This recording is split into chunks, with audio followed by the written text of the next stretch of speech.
Bos días, que tal? Hola. Grazas aos catro por acompañarnos. Estamos na Cidade da Cultura.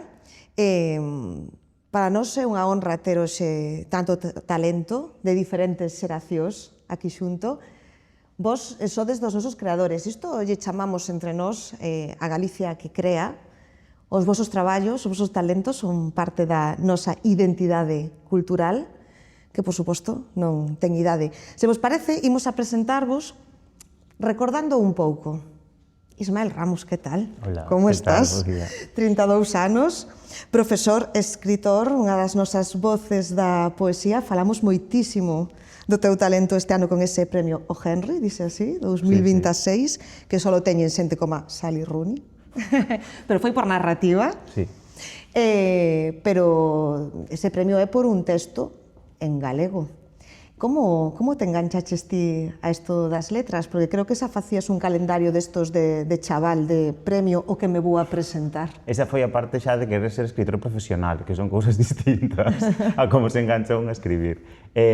Non, eu engancheime a escribir porque nada se me daba ben e porque tiña dous pais traballadores que necesitaban ter un fillo entretido na casa. Eu tiña unha irmá 7 anos máis nova que a min, entón eu coidaba da miña irmá e necesitaba cousas que, estando na casa, me divertisen, non? E non había tantas posibilidades.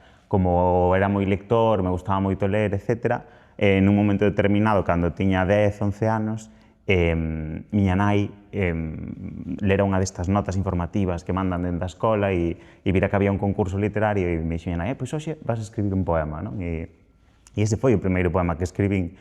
E, bueno, dali ata chegar aquí cambiaron moitas cousas, pero tampouco tantas cousas. Ali en Mazaricos dixestes, voume poñer que... Efectivamente, sí, sí. Fernando Morán, que tal? Moi ben. 77 anos, un dos nosos... Ti non o recoñeces, pero un dos nosos grandes da escea, do audiovisual, do teatro, do cine, quen diga, como me sona esta cara? La playa de los ahogados, todo é silencio, vivir sin permiso, saudade de ti, Rapa. Como foi eso que no 68 dixestes? A ver si isto da miña afición vai ter que ser a miña profesión. Pois sí, a ver, é que pasaron tantos anos que xa casi o teño esquecido. Vai para 60, vai facer 60 anos que comecei nesta historia, lá no 68. E, bueno, foi un pouco porque naquela época que tampouco había moitas alternativas. Eu tiña esa historia, esa necesidade de facer algo un poquinho, algo máis que pasear e metíme, empecé así un pouco de broma no teatro, non? Co teatro, sí, porque, bueno, daquela era a única alternativa que había. E, bueno, pois, ali comezou todo, un pouco de broma, bueno, pero ao final, pois, mira, chegamos hasta aquí.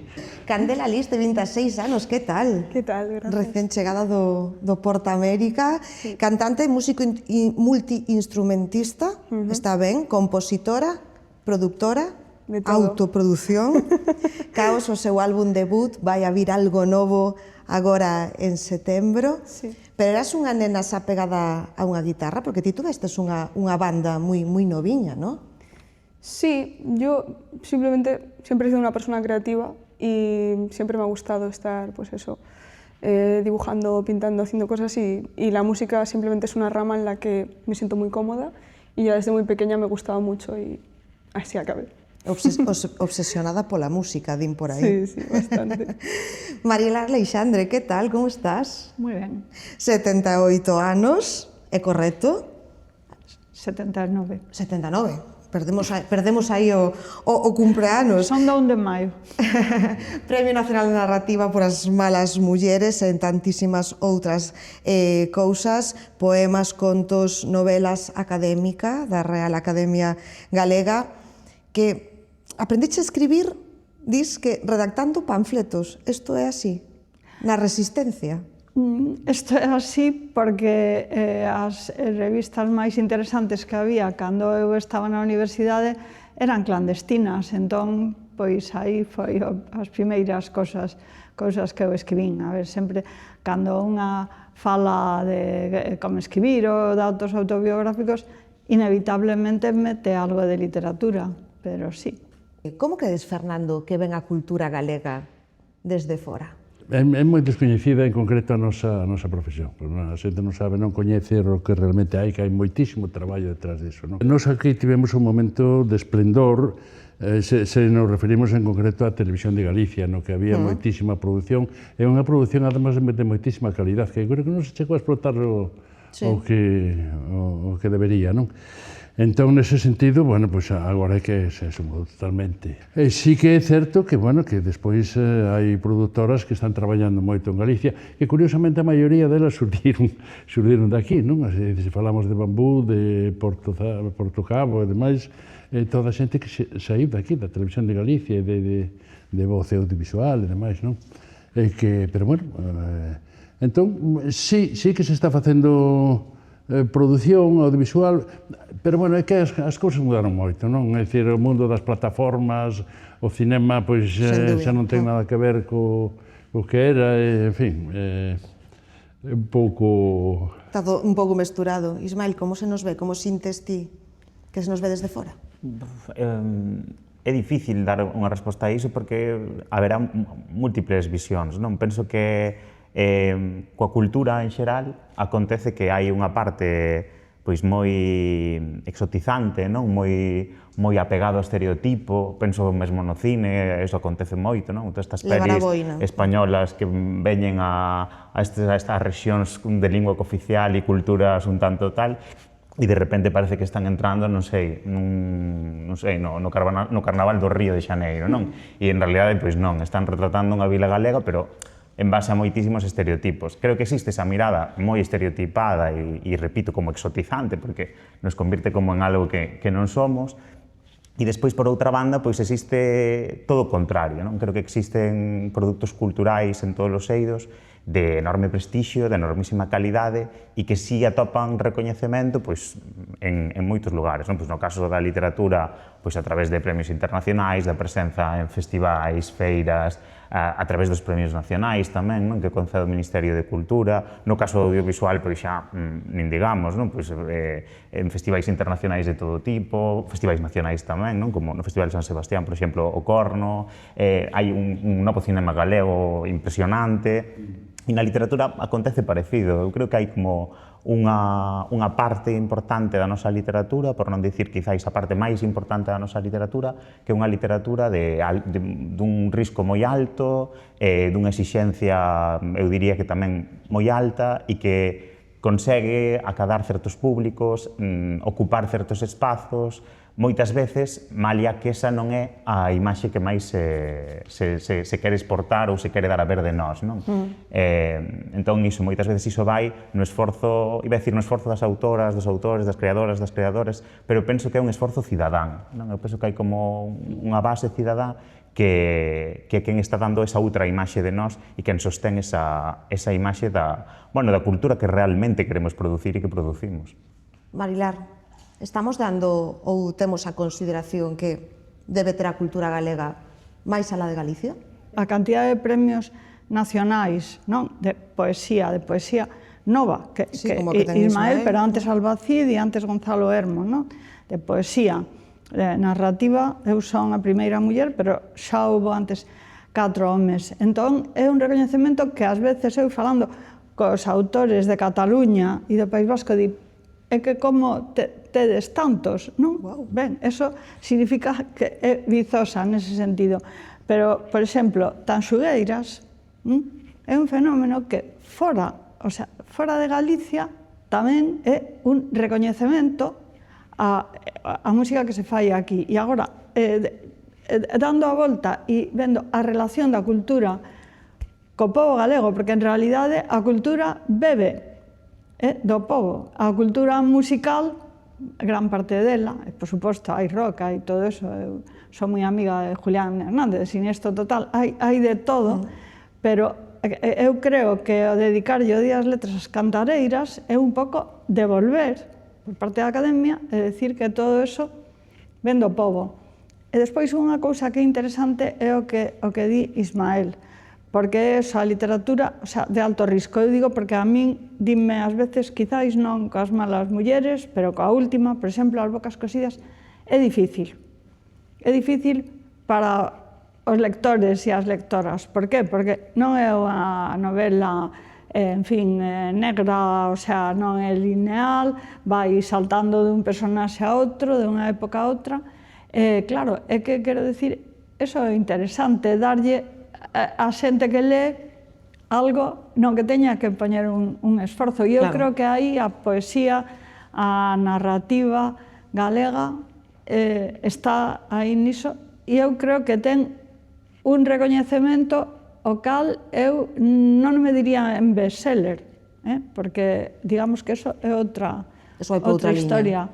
Me diría en como é considerado todo, o audiovisual, a música, a literatura. Candela, como nos ven? Ti ves xa sei que non ten nada que ver, pero ti precisamente ves de vivir agora en Madrid. Como nos ven? Tes así unha idea?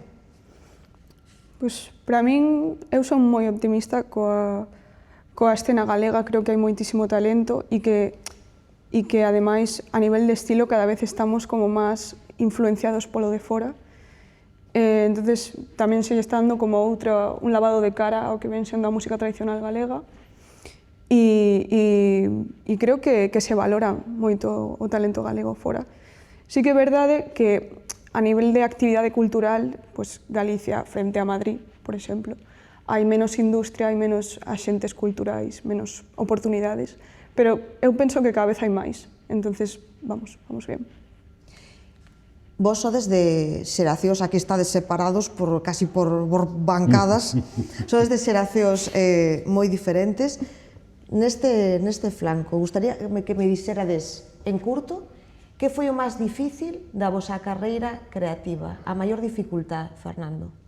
A ver, pola época, indubidablemente, porque unha época en que, bueno, xa era moi difícil facer cultura, é unha cultura formal, seria e comprometida, non?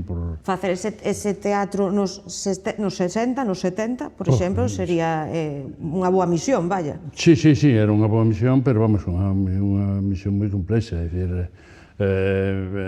así por poñer, venme agora así a mente aquel que cada vez que facíamos unha representación había que ir antes ao censor a levarlle o texto para ver que era o que íamos representar, el tachaba o que non se podía dicir, non se pensaba na escena, e que despois, bueno, aquilo arriscábamos, e pasábamos por alto, non? Entón, pues, bueno, aquilo... Pero, bueno, afortunadamente aquela etapa está superada, e agora, é dicir, que eu entendo que na cultura sempre... E de algún xeito, penso que afortunadamente sempre hai barreiras que superar, non é un camiño dado, pero que non deixa de ser de aportarnos coñecemento e aprendizaxe desas barreiras e superalas, non? Entón, pois, a ver, non sei, resulta moi difícil agora mesmo así... Ben, non dixestes... De centrarme nunha dificultade, non? Non, que marca os tempos. Marilar, que recordas o máis?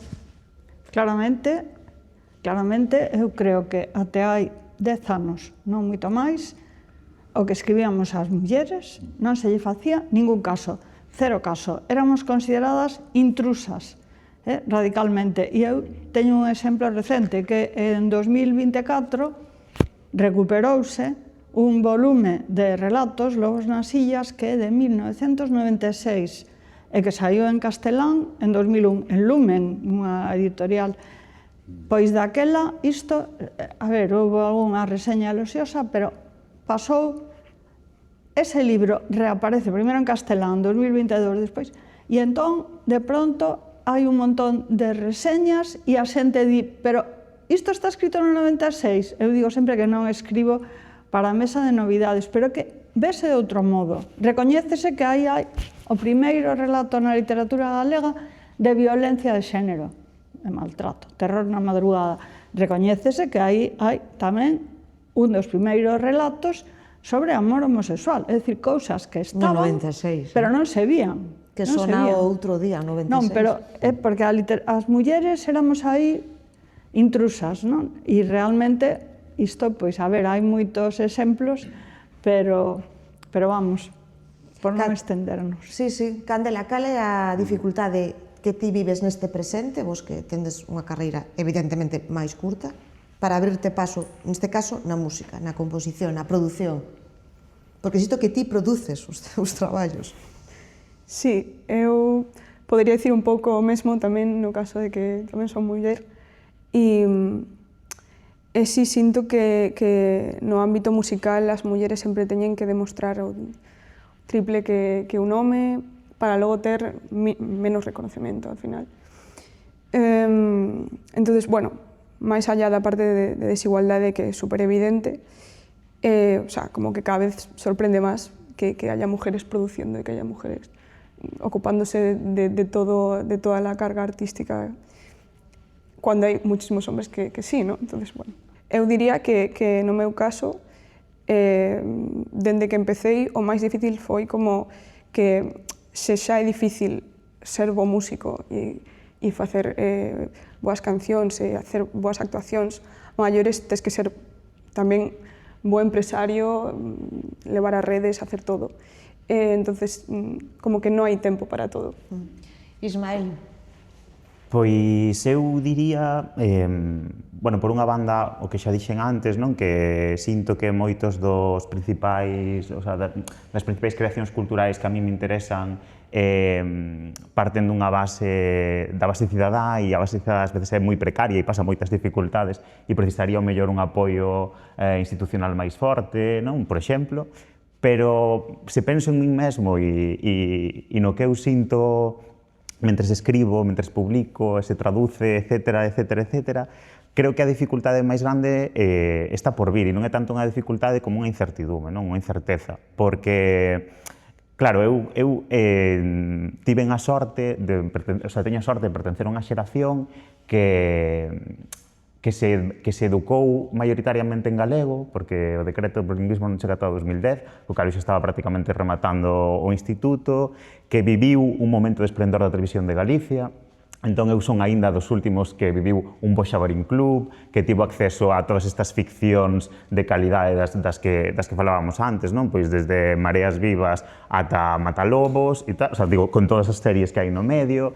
Entón, tiven a sensación de vivir nun lugar, nun país, no que a lingua que eu falaba e a lingua na que eu escribía tiña un lugar, tiña un prestixio, non? Tiña unha visibilidade pública.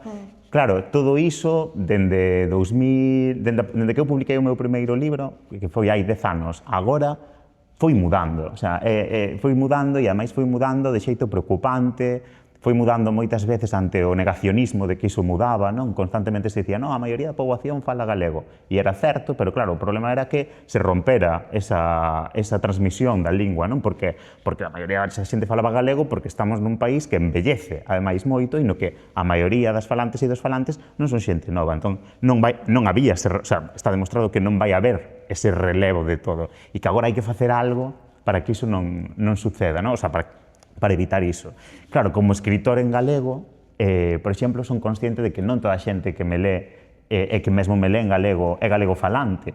E iso me dá esperanza tamén, porque penso, bueno, se alguén que non é galego falante consume cultura en galego, que penso que é algo que cada vez acontece máis, tamén a través da música, por exemplo, se eu que traballo con adolescentes, pois vexo clarísimamente, non? O sea, consumen moita música en galego, aínda que non, o sea, cantan en galego, aínda que non falen galego. Bueno, pareceme un bo primeiro paso. Pero unha vez máis, estamos nas mesmas, que é como determinados sectores da cidadanía, neste caso, por exemplo, os artistas musicais, son de repente os encargados de dicir, vamos a intentar revitalizar isto, non? Vos empezastes a crear con cero de mundo digital, obviamente, e vos con todo o mundo digital. Como vos levades con isto do entorno digital, nas redes, que se coñezan en todo o mundo o que facedes, que se chegue desta forma? Como vos manexades vos, Fernando Marilar? Bueno, eu levome máis ou menos ben. Sempre fun así un pouco friki da familia, entón sempre me interesou moito o mundo da tecnoloxía, todos os avances, e así nun principio, todo isto que chegaba parecía maravilloso, e non coñecíamos aínda a parte negativa de todo isto. Decías, claro. Porque, evidentemente, pois, a ver, non deixa de ser un vehículo maravilloso, é unha oportunidade de que todos os traballos culturais teñan esa posibilidade de achegarse a mundos ata agora imposibles, pero ao mesmo tempo está vendo tamén unha invasión de contracultura terrible que bueno, que está influindo en todos os aspectos e, por suposto, tamén todo o que se refire á lingua, algo tremendo, non? Entón, pois, bueno, con toda esta... Balanceando un pouco. Toda esta contradición, bueno, pois agora topámonos na época xa da inteligencia artificial, que bueno, pois é algo... Preocupación? Sí, preocupación, por suposto que sí. Penso tamén o mesmo, que podería ser unha ferramenta maravillosa, ben utilizada, o que pasa é que sempre vai haber despois aí quen non pense o mesmo e que o mellor ten un poder todavía moito mellor para utilizarla e acabe, pois, bueno, converténdose en algo moi negativo, non? A ver, eu, primeiro levome ben con toda a historia digital. A USC, na que eu traballei até a miña xubilación, foi a primeira entidade de Galicia que tivemos correo electrónico desde 1992 e a xente decía, para que vale iso? E, por exemplo, para min foi unha gran diferenza no momento da aparición de Wikipedia e Internet, porque documentación, que vou poñer o exemplo dunha novela antes deso, que é a Expedición do Pacífico, que é do 95, pero na que tiven que buscar documentación sobre o século XIX en papel, a dispoñer de moitas cousas nas redes. Por outra parte, a inteligencia artificial precisa unha regulación, é dicir, é que está claro, ecolóxicamente é unha barbaridade.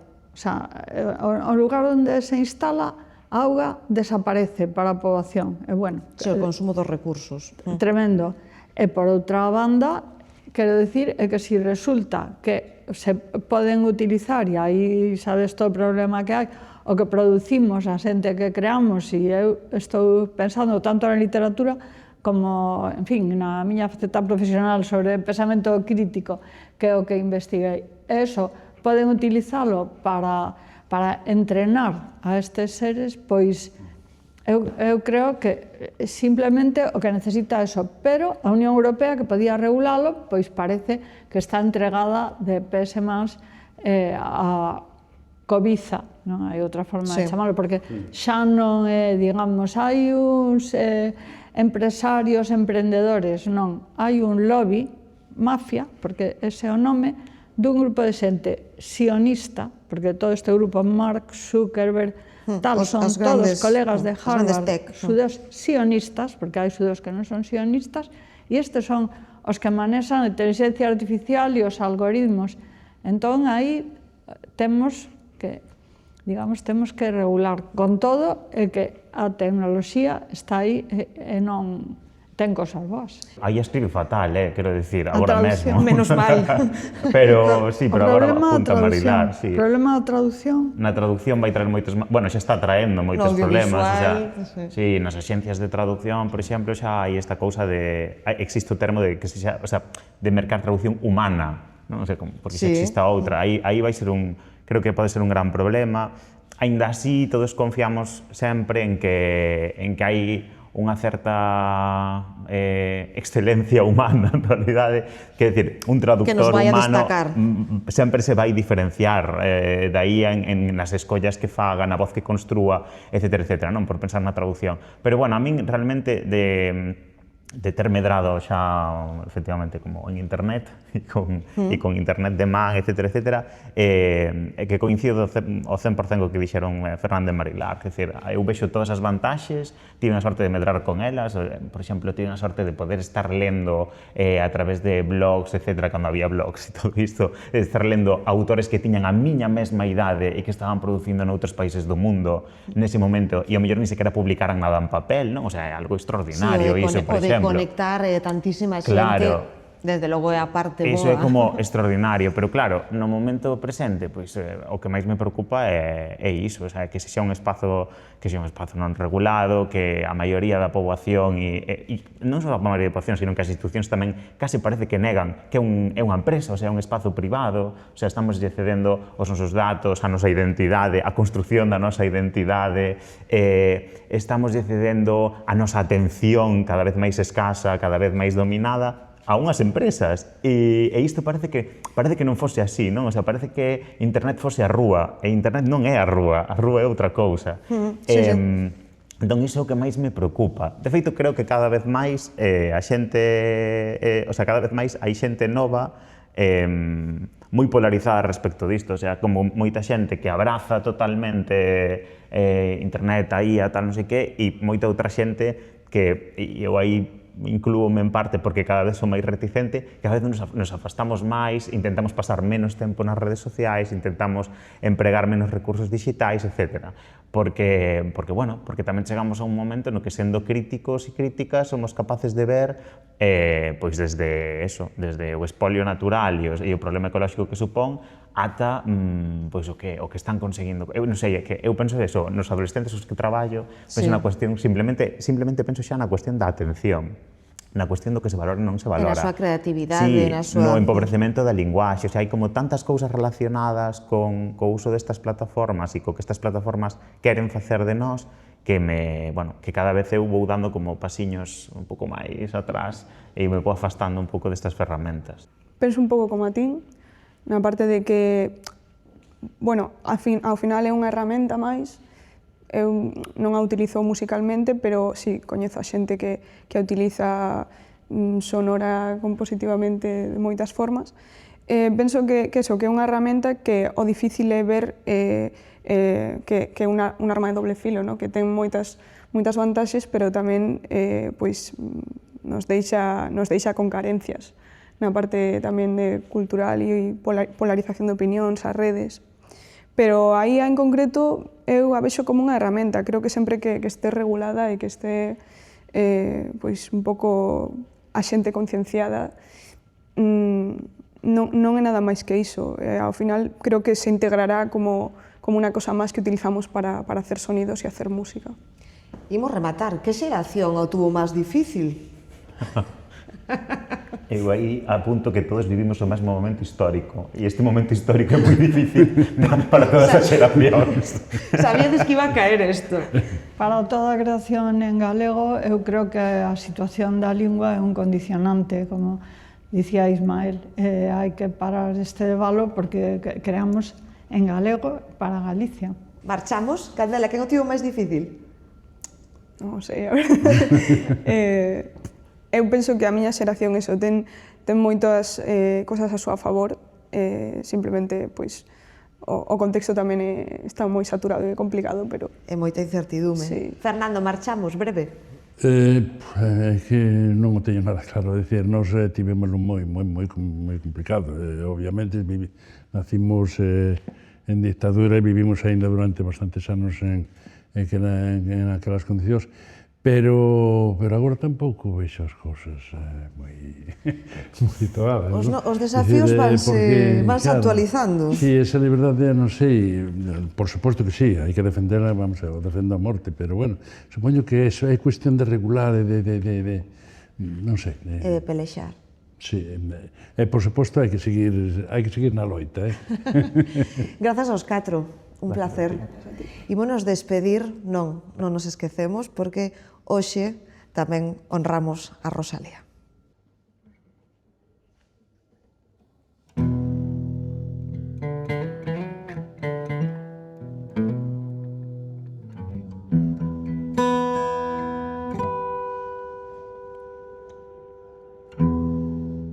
Cando penso que te fuches,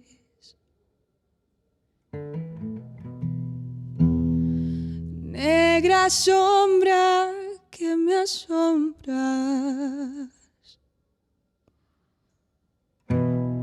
o pedos meus cabezales tornas facendome mofar. cando máximo que sida. No mesmo sol te me amostras y eres a estrella que brilla y eso vento que zoa. Si cantan ti que cantas, si choran ti que choras, e ese murmurio do río e esa noite e esa aurora. En todo estás e ti todo.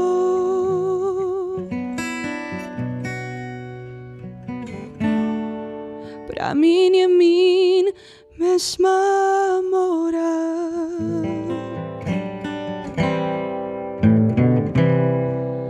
Ni me deixarás ti nunca.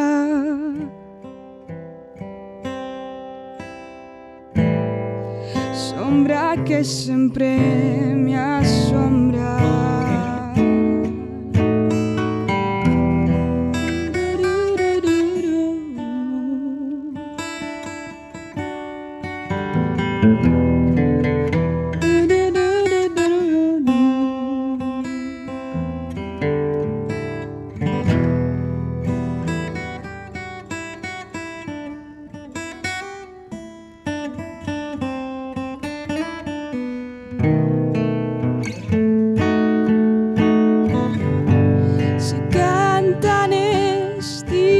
Cantas y lloran, ti que choras, ni me deixarás ti nunca. Sombra que sempre me asombra.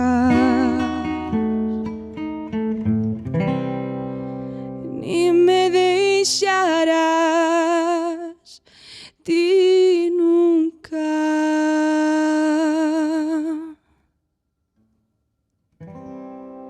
Sombra que sempre me asombra.